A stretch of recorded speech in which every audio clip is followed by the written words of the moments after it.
Dostlar salam. Bugün ən çox istənilən mövzulardan biri olan modal feillərdən danışmaq istəyirəm. Modal feillər köməkçi feillər olaraq cümlədə təhlili işlənə bilmir. Əsas feilin qarşısında işlənir. Yəni normalda cümlə quruşumuz necə olur? Mübtəda, əsas feil, yəni xəbər, sonra tamamlıq, sonra digər cümlə üzvləri və modal feil olan cümlədə isə mübtədadan sonra əsas feilin qarşısında modal feil işlədir. Sıralama bu şəkildə olur yəni. Və modal feillərdən danışandan sonra biraz test nümunələrinə baxasıyıq, ondan sonra yekunlaşdıracağam. Ona görə videonun sonuna qədər izləmənizi xahiş edirəm. Və bir şey də vurgulamaq istəyirəm ki, modal feil olan testlərdə biz əsasən nəyə fikir verməliyik? Nöqtələrdən sonra to-nun gəlib gəlməməsinə və zamanın uzlaşmasına, bəzi modal feillər, məsələn, cümlə keçmişdədirsə əgər, keçmiş zamanda olan modal feilləri saxlayıb, indiki zamanda olan modal feilləri çıxmalıyıq və s. Yəni, zaman uzlaşması da rol oynaya bilər burada. Və bəzən də əvəzli iştirak edir bəzi modal feil testlərində. Necə? Məsələn, eni və eni törəmələri hansı cümlələrdə işlənir? İnkar cümlələrdə. Deməli, biz həmin testdə əgər bizə eni və eni törəmələri verilibsə, təsdiqdə olan modal feilləri çıxırıq. Yəni, bu şəkildə diqqət edərək rahatlıqla tapmaq olur. Yəni, bəzi uşaqlar tərcüməyə qaçır, amma təbii tərcümə edə biliriksə, o ayrı yaxşı bir şeydir. Amma yəni tərcümə ilə tapa bilmiriksə, müəyyən bu qaydalarla tapmaq olur. Başlayaq modal feillərə. Can modal feilindən başlayaq. Can bilmək, bacarmaq deməkdir. Əsasən ability, bacarıq tələb edən şeylər üçün işlənir. Təbii ki, elə belədə də, məsələn, icazə mənasında bəzən danışıqlarda istifadə olunur və yaxud da ehtimalda da bəzən istifadə oluna bilir danışıqda, çünki o qədər qrammatika detalına enilmir danışıqda. Amma əsasən bacarıq bildirən situasiyalarda istifadə olunur. Məsələn, I can swim, I can speak English və s. Və can'in xüsusiyyətləri nələrdir? Can'in birinci xüsusiyyəti odur ki, can'dan sonra to gəlməz. İkinci xüsusiyyəti odur ki, can indiki zamandadır, indiki sadə zamandadır və indiki sadə zaman cümlələrində işlənər. Üçüncü xüsusiyyəti odur ki, can sualda və inkarda bizzat özü iştirak edir. Yəni, sualda can qabağa keçir, inkarda can'dan sonra not hissəcik yazırıq. Yəni, bu bunun əsas xüsusiyyətləridir. Hansılar oldu? Can'dan sonra to gəlməz. Deməli, nöqtələrdən sonra to varsa can'ləri çıxa bilirik. Can indiki sadə zamandadır, keçmiş zaman cümlələrində işlənməz. Deməli, bizə verilən cümlə keçmişdədirsə can'ləri çıxırıq. Və deməli, can sualda və inkarda özü qabağa keçir. Sualda qabağa keçir, inkarda özündən sonra not hissəcik yazılır. Yəni, özü iştirak edir. Əlavə köməkçiyə ehtiyac duymur. Bunları bildikdən sonra rahatlıqla testləri yazmaq olur. Sonra keçirik could modal feilinə. Could modal feili xüsusiyyətlərini sayıram. Keçmiş sadə zamandadır. Deməli, indiki sadədirsə couldları çıxa bilərik və yaxud da keçmiş sadədirsə couldları götürürük. Və could modal feilindən sonra to hissəcik yenə də gəlməz. O birisində olduğu kimi, kəndə olduğu kimi. Və digər bir xüsusiyyəti də kəndəki kimi could da sualda əvvələ keçir. İnkarda isə ondan sonra not hissəcik yazılır. Bir dənə fərqimiz oldu ki, could can'in keçmiş zamanda formasıdır. Növbəti modal feilimiz be able to. Can, could, be able to bunlar ekvivalentdirlər. Yəni, eyni mənanı verirlər. Bir-birinin əvəzinə işlənə bilərlər. Sadəcə müəyyən nüans fərqləri var. Be able to nədir? O da bacarmaq deməkdir, nəyisə etməyi bacarmaq deməkdir və fərqi nədir bunlardan? Can və coulddan fərqi nədir? Can indiki sadə zamandaydı, could keçmiş sadə zamandaydı, be able to isə bütün zamanlarda işlənə bilir, yəni əsas fərqi odur. Və ikinci bir fərqi də odur ki, can'dan və coulddan sonra to gəlməz, amma be able to ilə işlənir. Yəni, harada to varsa biz orada be able yaza bilirik. Və bunun bir məsələsi də var ki, bəzən gözümüzdən qaçır. Testlərdə gələcək zamanda mütləq be özü də iştirak eləməlidir. Məsələn, indiki zamanda am, is, are able to, keçmiş zamanda was able to, were able to, gələcəkdə isə will be able to. Bəzən uşaqlar be-ni unudurlar. Elə bilirlər ki, be gələcək, will be-nin bir formasıdır, gələcək zaman formasıdır. Xeyr, will gələcək zaman şəkilçisidir. Be orada mütləq iştirak eləməlidir. Will be able to. Və bunun inkarı isə won't yazılır. Bəzən uşaqlar burada won't-un nə olduğunu bilmirlər. Will not-un qısaldılmış forması olduğuna görə yenə də burada won't be able to olmalıdır. Bunu burada vurgulayaq ki, sonra problem olmasın. Sualda inkarda necə olur? Be hissəciyi sualda qabağa keçir və yaxud da will-dirsə will qabağa keçir.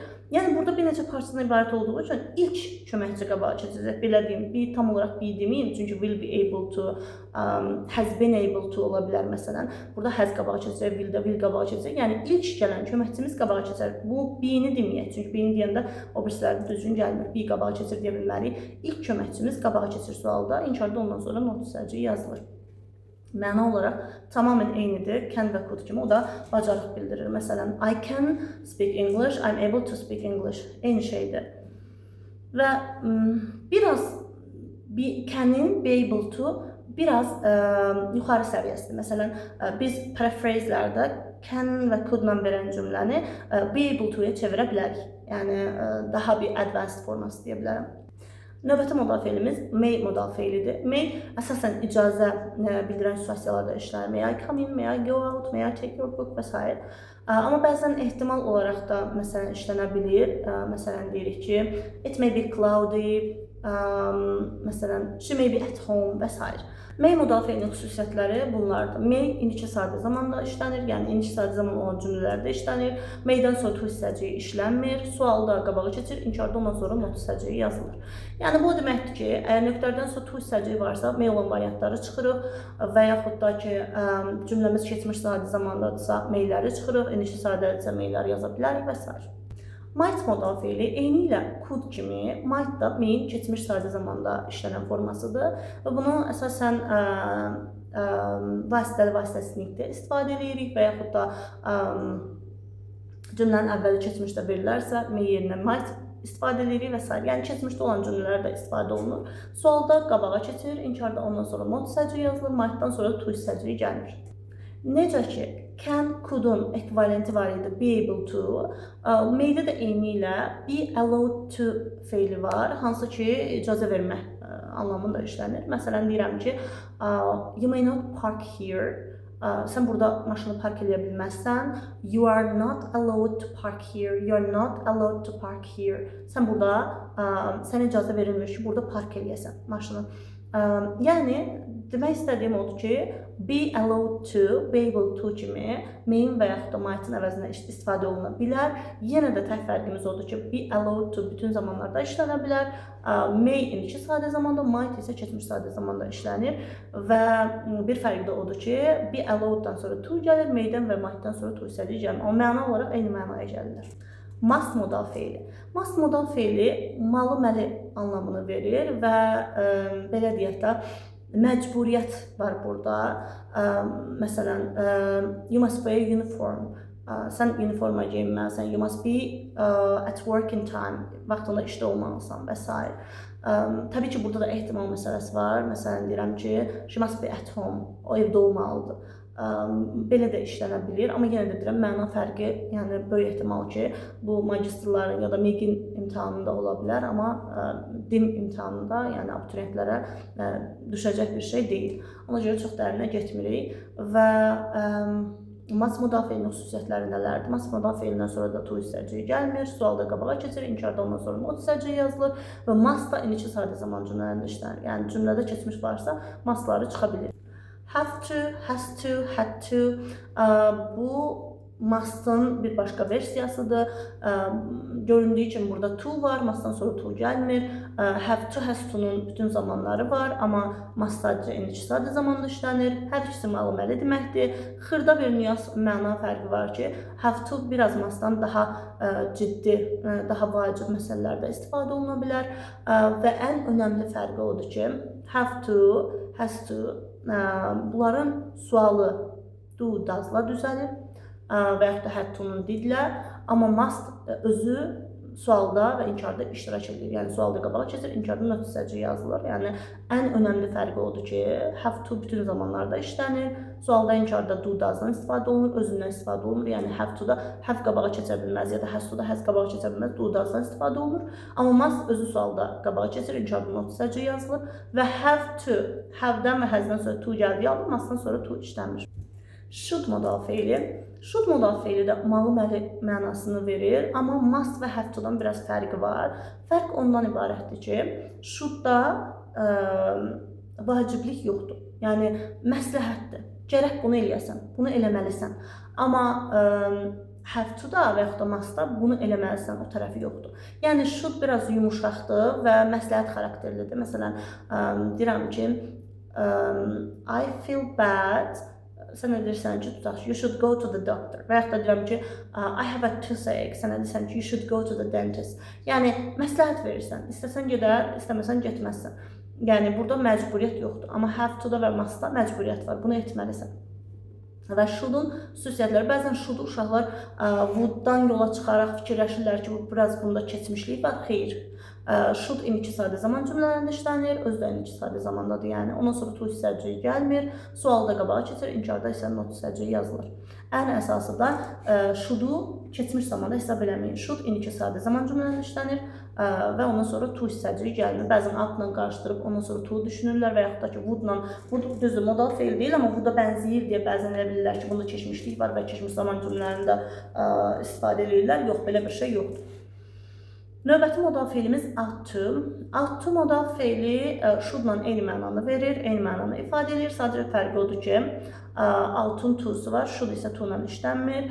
Ought to da should kimi sualda qabağa keçir, inkar olmazın not hissəci yazılır və ought to da should kimi indiki sadə zaman cümlələrinin tək fərqi to-dur, yəni bunlar. Və hər ikisi də məsləhət bildirir. Bunu etməlisən, amma məsləhət, yəni məcbur etməlisinə yox. Ən sonuncu və ən önəmli modal feilimiz need modal feilidir. Çünki biraz need modal feili diqqətli olmamızı tələb elədiyi üçün çox vaxt buradan sual salırlar və uşaqların da biraz panikə qapıldığı modal feillərdən biridir. Çünki həm əsas feil kimi işlənir, həm də modal feil kimi işlənir. Və çox vaxt bizə bir neçə variant verir. Orada həm needi əsas feil kimi verir, həm də köməkçi feil kimi verir və bizdən köməkçi olanları istəyir və yaxud da əsas feil olanları istəyir. Need modal feili nə vaxt əsas feildir, nə vaxt köməkçi feildir. Biz bunu bildikdən sonra bu tipli testlərdə problem yaşamarıq. Need modal feili hansı situasiyalarda əsas feildir və yaxud da köməkçi feildir, bunu bilək. Deməli, needdən başqa cümlədə feil yoxdursa, need burada əsas feildir. Yəni, mən dərsə başlayanda dedim ki, modal feil tək işlənmir cümlədə. Yəni, hər hansı bir feilin qarşısında işlənir, köməkçi olaraq işlənir. Yəni, əlavə bir feil olaraq işlənir. Deməli, need modal feili cümlədə təhdirsə, o zaman bu əsas feildir. Modal feil tək işlənməz. Bu birinci. Need modal feilindən başqa cümlədə feil yoxdursa, bu əsas feildir. Need modal feilindən sonra to hissəciyi gəlib, sonra başqa bir feil gəlibsə, burada da əsas feildir. Yəni, gəl cümlədə ondan başqa feil yoxdur, varsa da to'lu var. Bu zaman əsas feildir. İki dənə situasiya oldu. Ya ondan başqa feil yoxdur, ya da feil varsa da to'lu gəlibdir ondan sonra. Bu situasiyalar əsas feil, yerdə qalan situasiyalar da köməkçi feildir. Və uşaqlara biraz kömək olsun deyə həmişə mən deyirəm ki, uşaqlar bəzən çox belə dilemmada qalanda, məsələn, needi kənlə əvəz eləməyə çalışın.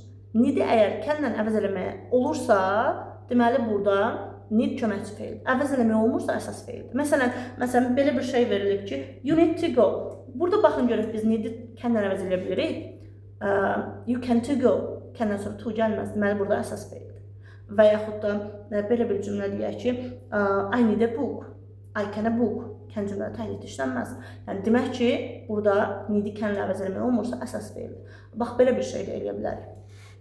Və need köməkçi feil kimi, modal feil kimi daha doğrusu, sualda özü qabağa keçir, inkarda onun inkar not hissəciyi artırılır. Əsas feil olanda onun inkarı və sualı do köməkçi, does köməkçi feilinin vasitəsilə düzəlir. Məsələn, you needn't to go deyə bilmərik. Niyə? Çünki need to-dursa, burada əsas feildir və biz əsas feili not artıra bilmərik. Ona görə də needn't to deyə bir şey yoxdur. Biz bunu testlərdə bilək ki, variantlarda needn't to veriləndə birbaşa çıxa bilər. Amma to-suz olanda needn't deyə bir şey var. Məsələn, you needn't go, getməyinə ehtiyac yoxdur. Amma you needn't to go, burada artıq need to-ya not artırdığı üçün, burada need to dedik ki, əsas feildir və onun əsas feilinin not artırılmaz deyə needn't to deyə bir şey yoxdur. Amma needn't deyə bir şey var. Bəli. Burada köməkçi olmuş olur artıq. İndi isə gəlin bir neçə test nümunəsinə baxaq. 20-ci testə baxıram məsələn. Birinci işimiz to-nu axtarmaq olsun. Sonra əgər to-dan bir şey çıxmırsa zamanlara baxırıq, sonra əvəzliyə baxırıq və s. bu şəkildə gedirik. İndi burada nöqtələrdən sonra to hissəciyi yoxdur. Deməli, out to-la işlənir. Out-un to-su yoxdur. Nöqtələrdən sonra to yoxdursa A gedir. B-də yenə out var, to yoxdur deyə gedir. D variantında aren't able to olmalıydı. O da yenə yoxdur. O da gedir. Haven't to, hasn't to, hadn't to deyə bir şey yoxdur. Niyə? Çünki have to, has to, had to-nun inkarı və sualı do does-la düzəlir. Ona görə olan not hissəciyi artırılmaz. Cavab C variantıdır. Bu tipli testləri izah edəndə uşaqlar məsələn qayıdır soruşur ki, bu testdə müəllim root sözündən sonra to hissəciyi var. Bu nöqtələrdən sonra gəlməyibsə bizə dəxli yoxdur. Yəni bunu da bilək. 21-ci testə baxıram. Yenə də nöqtələrdən sonra to hissəciyi verilməyibsə, to-la işlənən variantları çıxırıq. Məsələn, out'un to'su yoxdur. Had to olmalıydı, to yoxdur deyə atırıq. Is able to qalır hələ ki, doesn't have to yoxdur, could to deyə bir şey yoxdur. Coulddan sonra to hissəciyi gəlməz. Deməli, cavab C variantıdır. 22-ci testə baxırıq. Nöqtələrdən sonra yenə to hissəciyi gəlməyib, ona görə də out'u atırıq. Out'dan sonra to olmalıdır. Are able to A variantında are able'ın to'su yox deyə atırıq. Must qalır. Aren't able'ın to'su yoxdur. Yəni haven't to deyə bayaq dedim bir şey yoxdur. Niyə? Çünki have to'nun inkarı don't və yaxud da doesn't deyə verilə bilər. Və daha doğrusu have to'nunki don't, has to'nunki doesn't. Və Y variantında da bayaq dedik ki, out'un to'su yoxdur. Nöqtələrdən sonra to yoxdur deyə işlənməz. Cavab olur B variantı. Növbəti testə baxırıq. 23-cü testə. Burada baxıram ki, nöqtələrdən sonra to hissəciyi də yoxdur və üstəlik də any əvəzliyi işlənir və any əvəzliyi biz bilirik ki, inkarda işlənir və ya sualda. Sual cümləsi olmadığı üçün deməli burada bizə inkar lazımdır. B variantı təsdiqdir, birbaşa gedir. C variantı təsdiqdir, birbaşa gedir.